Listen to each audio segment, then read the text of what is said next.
Bonjour et bienvenue sur DigiSchool. Je suis Rémi Carl, votre professeur de sciences de l'ingénieur. Aujourd'hui, nous allons étudier les composants réalisant la fonction alimenter et nous concentrer sur les limites des accumulateurs.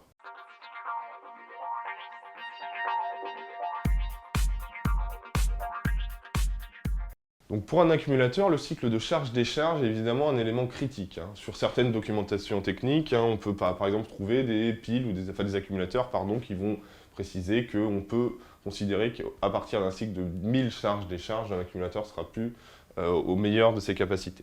Donc on rappelle juste que quand on a un accumulateur déchargé, on arrive à une tension d'environ 1 volt, à la fin de la charge, on arrive à peu près 1,4 volts. On reprécise que si la charge n'est pas arrêtée, le courant injecté n'est plus stocké. Donc ce qui fait que l'élément commence au mieux à s'échauffer. Au pire, il est complètement détruit. Et on constate du coup une légère baisse de tension aux bornes de l'accumulateur. Donc après ce fameux seuil, à partir duquel on va avoir une petite chute de la tension. On précise aussi que quand on a mis un courant trop longtemps sur le cycle de charge de l'accumulateur, on va aussi avoir une baisse de la durée de vie, évidemment, de l'accumulateur.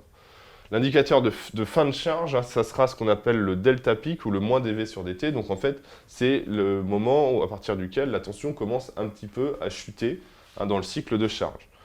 Et on rappelle évidemment que la surcharge entraîne une usure prématurée de l'élément ou la destruction. Donc ça aussi, ça va dépendre de la catégorie, de la technologie de l'accumulateur, sa réaction à la surcharge.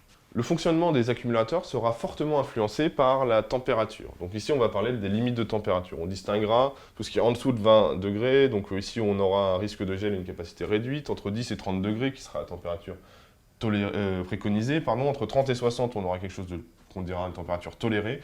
Et ensuite, on aura une durée de vie fortement diminuée pour les températures au-dessus de 60 degrés.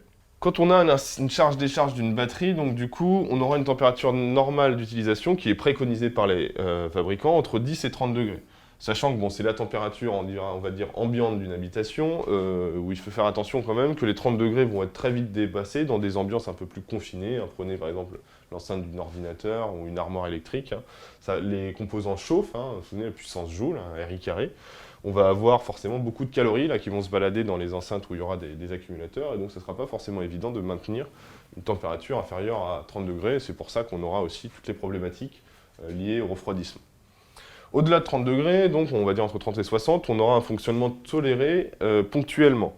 C'est-à-dire que ici, on sait que la température de la batterie va influer fortement sur la durée de vie de la batterie, donc ce sera ici où il va falloir faire très attention. On peut avoir des pics de température, des petites montées en chauffe de temps en temps, mais pas trop souvent, sinon on va diminuer le nombre de cycles de charge-décharge qui vont pouvoir être absorbés par la batterie. Et ensuite, quand on arrive à 60 degrés ou plus, on estime que la durée de vie sera diminuée à 2 ans, en comparaison à 10-15 ans pour des batteries qu'on va faire en température de fonctionnement à 20 degrés. Donc en gros, on a quasiment un facteur 10 entre la durée de vie qu'on aura à des températures type 60 degrés et des températures à 20 degrés. Aussi, on préconisera que quand la batterie est déconnectée, c'est-à-dire qu'elle sera hors du circuit de charge dans son contexte, donc il va falloir favoriser les ambiances dites fraîches afin de limiter l'autodécharge de la batterie. Donc on évitera d'avoir des températures chaudes, parce que sinon il y a un courant de fuite naturel qui va décharger la batterie, donc on préconisera un stockage des batteries dans une ambiance plutôt fraîche.